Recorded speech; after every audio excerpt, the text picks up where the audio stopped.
অবশেষে সিলেটের কানাইঘাটের নিজ এলাকায় পুনরায় দাফন করা হচ্ছে সাবেক প্রধানমন্ত্রী বেগম খালেদা জিয়া রাজনৈতিক সচিব বীর মুক্তিযোদ্ধা হারিছা চৌধুরীর দেহাবশেষ।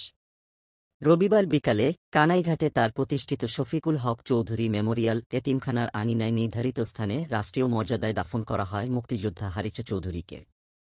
এর আগে রবিবার সকালে অ্যাম্বুলেন্স যোগে সিলেটের সার্কিট হাউসে আনা হয় তার লাশ। সেখানে শ্রদ্ধা নিবেদন শেষে বেলা ২টার সিলেটের শাহী ঈদগাহ ময়দানে লাশ আনা হয় দোয়া ও শ্রদ্ধা নিবেদনের জন্য।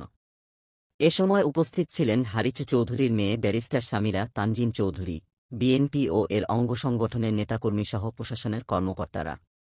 গত ২ ডিসেম্বর হারিছা চৌধুরীর লাশ পুনরায় দাফনের সিদ্ধান্ত নেওয়া হয়েছিল। তার মেয়ে সামিরা তানজিন চৌধুরী ও আত্মীয়স্বজনদের উপস্থিতিতে কানাইঘাট উপজেলা নির্বাহী কর্মকর্তা ফারজানা নাজরিনের তত্ত্বাবধানে রাষ্ট্রীয় মর্যাদায় দাফনের এ সিদ্ধান্ত নেওয়া হয়। ২০২১ সালের ৩ সেপ্টেম্বর হারিছা চৌধুরী মৃত্যুবরণ করলে ওই সময় আওয়ামী লীগ সরকারের আমলে তার পরিচয় গোপন করে অধ্যাপক মাহমুদুর রহমান নামে সাভারের বিরুলিয়ায় জামিয়া খাতামুন্নাবিগিন মাদ্রাসা প্রাঙ্গণে দাফন করা হয়। পরবর্তীতে মেয়ে সামিরার এক রিটের পরিপ্রেক্ষিতে হাইকোর্টের নির্দেশে সংশ্লিষ্ট কর্মকর্তাদের উপস্থিতিতে লাশ উত্তোলন করা হয়।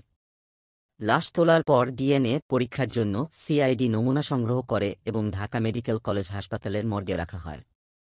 পরবর্তীতে ডিএনএ টেস্টে লাশটি হারিছা চৌধুরীর নিশ্চিত হওয়ার পর পরিবারের পক্ষ থেকে সিলেটে দাফনের উদ্যোগ নেওয়া হয়েছে। বিস্তারিত ব্যারিস্টার সামিরা তানজিন চৌধুরী, হারিছা চৌধুরীর মেয়ে।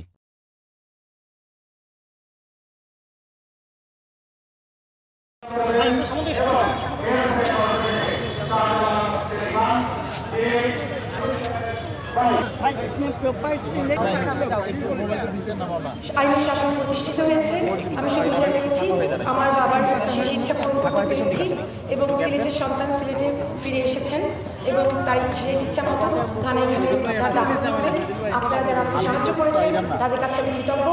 অনেক বাধা এবং অনেক বিপত্তি পেরিয়ে আমি এখানে এসেছি। যারা আমাকে সাহায্য করেছেন তাদের কাছে কৃতজ্ঞ এবং একই যারা বাধা দিয়েছেন তারা জিততে পারেননি এবং যারা সাহায্য করেছেন তাদের জয় হয়েছে, তাদের কাছে আমি কৃতজ্ঞ। শেষমেশ মহান আল্লাহ তাআলার কাছে আমি কৃতজ্ঞ। আপনারা সবাই দোয়া করবেন। এখন আমার বাবাকে নিয়ে আমি রওনা হতে হবে কানাইঘাটে এবং মাগরিবের আগে তাকে দাফন করতে হবে তার শেষ ইচ্ছা অনুযায়ী। ধন্যবাদ। সকলের হারিস ভাই অত্যন্ত সৎ এবং পরিচ্ছন্ন মানুষ ছিলেন। উনি দেশপ্রেমিক মানুষ ছিলেন। দেশের প্রতি এবং দেশের স্বাধীনতা এবং সার্বভৌমত্বের প্রতি, দেশের মানুষের প্রতি ওনার ডেডিকেশন ছিল। আপনি নিশ্চয়ই খেয়াল করে দেখবেন যে উনি ১.৫ যুগেরও বেশি সময় কিন্তু উনি দেশেই ছিলেন।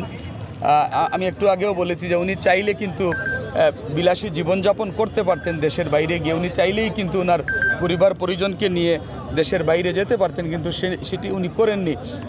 এই যে দেশ ছেড়ে না যাওয়াটাই প্রমাণ করে যে জনাব হারিছ চৌধুরী দেশের মানুষের প্রতি কতটুকু মমত্ববোধ তার ছিল।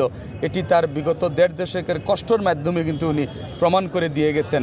ওনার সেই মৃত্যুকে কিন্তু আমরা খুব স্বাভাবিকভাবে নেইনি, কিন্তু আজকে আমরা কিছুটা হলেও স্বস্তিতে আছি যে ওনার শেষ ইচ্ছা অনুযায়ী ওনার মেয়ের ঐকান্তিক প্রচেষ্টায় আজকে ওনার গ্রামের বাড়িতে ওনার শেষ দাফন কার্যগুলো সম্পন্ন হচ্ছে এবং তার পূর্বে আমাদের এই সিলেটের শাহী ঈদগাহ ময়দানে হাজার হাজার মানুষের উপস্থিতিতে ওনার একটি দোয়া মাহফিল অনুষ্ঠিত হয়েছে এবং সেই দোয়া মাহফিলে উনি মহান আল্লাহ রব্বুল আলামিনের কাছে আমরা সকলেই প্রার্থনা করেছি আল্লাহ যেন আমাদের এই মহান ব্যক্তিটিকে, দেশপ্রেমিক মানুষটিকে জান্নাতুল ফেরদৌস নসিব করেন। ধন্যবাদ আপনার।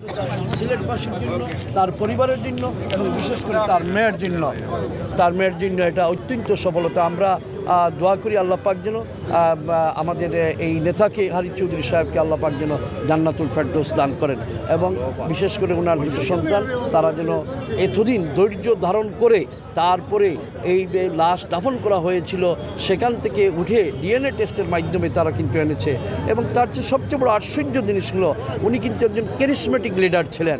অর্থাৎ এই 1/11-এর পরে, এই আওয়ামী লীগ সরকার আসার পরে উনি কিন্তু ঢাকা শহরেই কিন্তু উনি অবস্থান করেছেন।